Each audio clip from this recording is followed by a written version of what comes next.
General Saab, in the end, I want to ask you that Daesh, that I have had the news that the more TTP news, Taliban news is joining Daesh.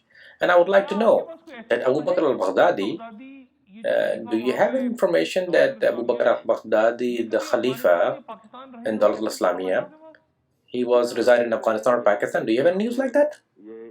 Yes, yes, of course I do. He was there. They were there in the Arab camp. Abu Bakr al-Baghdadi was in Pakistan? No, not in Pakistan. He was in Afghanistan. And in Afghanistan, the Arab Mujahideen, they were all in Abdullah Azam, who was Palestinian, resided in Jordan, and he was a great jihadi. And the one who started the Dawah to Arab, called Arab for Jihad, and you have their kids even for the training from noble families of Arabs, and I've seen them myself, but I have not seen Abu Bakr al-Baghdadi. He was a junior level at that time, but best of my information that he was there in the Arab camp in a host area, and on one side was Hikmat Yarz al-Badr camp, on the other end Jalaluddin Haqqani's Yabar Markaz. So he was in the same area. Although he was young, but people used to call him young, and he was a good trainer. And I can tell you as a militant, as a military-man, that he had a great strategy. Great strategy.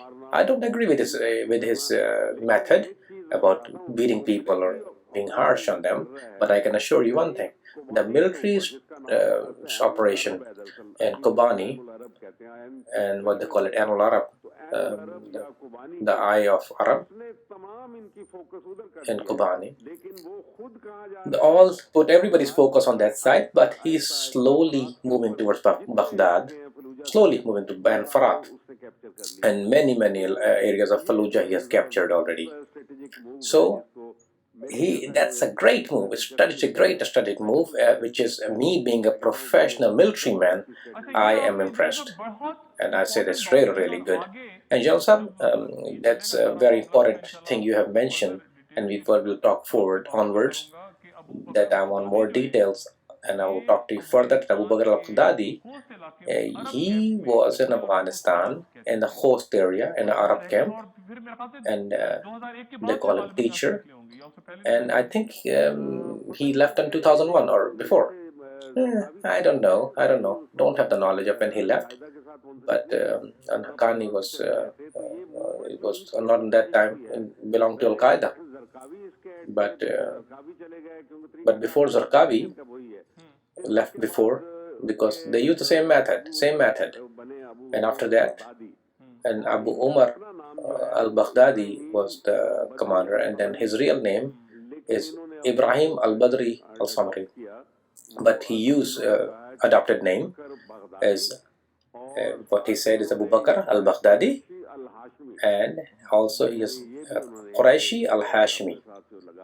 Yani he's asked to add those names, and what it means is Hashmi.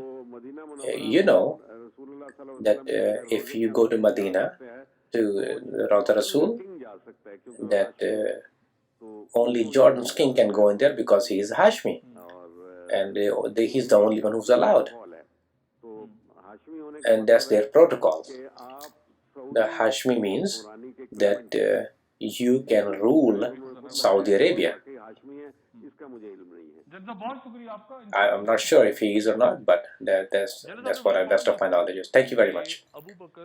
General Saab have said a very important thing, that Abu Bakr al-Baghdadi, the Khalifa Dawlat al-Islamiyya, that he was a host area, and he's born in 1971. Abu Bakr al-Baghdadi, he's like about 42 or 43 right now as we speak.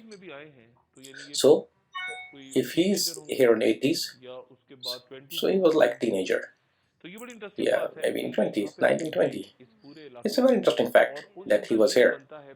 He was in that area, and there is a link between him and Afghan Jihad with Afghans. And then, the best of my knowledge, he left in around 2001. He left, and he went to Iraq. And then second thing, the Pakistani Taliban is also favoring ISIS, so it'll be, they have got a new, fresh breath. So we'll talk about it